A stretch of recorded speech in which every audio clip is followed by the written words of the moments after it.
Welcome back to this week's countdown. Now, before I begin, a little bit of a story time for some context.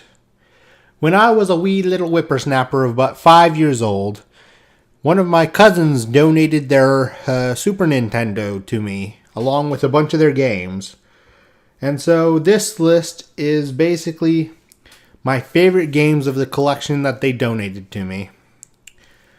And with that little bit of story time out of the way, let's begin with number 5, NBA Jam. Now, I can't tell you how much joy I got out of trouncing my younger siblings in NBA Jam. And just the gameplay wasn't too complicated, and it was just perfect for a young gamer just starting out. But it was also kind of plain. So that's why it's only number 5 on this list. Well, let's move on to number 4, Donkey Kong Country. Now, Donkey Kong Country was a little bit on the harder end of the games that I was gifted, and I had much difficulty with it. But on the flip side, I also spent many hours on it. And when I finally made it to King K. Rool and conquered him, it was a glorious day. Yes, much glory was that day. And I was about 6.5 at the time. I was very pleased with myself. But anyway, let's move on to number 3. Mario Paint. Now, Mario Paint was an interesting game because not only was there countless hours to spend painting, but there were countless hours to spend in the music creator. And even when you got bored of that, there was the fly minigame. And I'm sure everyone remembers those dang dirty flies, because I know I do.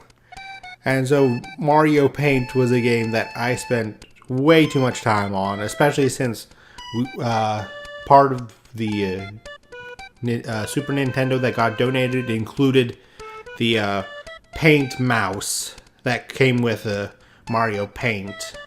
So we had everything we could ever want for painting and music and fly swatting.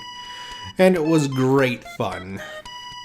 But let's move on to number 2, Super Mario World. Now, I love Super Mario World to this day. It was a game that my dad and I would often play together when he was home from work, on his lunch break or whatever. And we would spend hours and hours. I would die constantly, and Dad would wind up donating all his extra lives to me. And then I would die, and the circle of life continued. But even in spite of that, I had lots of fun as a small child, and as I grew up, I got better and better, until eventually I completed the 96 exit run. And I was proud of myself for conquering all of Super Mario World. And now we move to number 1, Star Fox.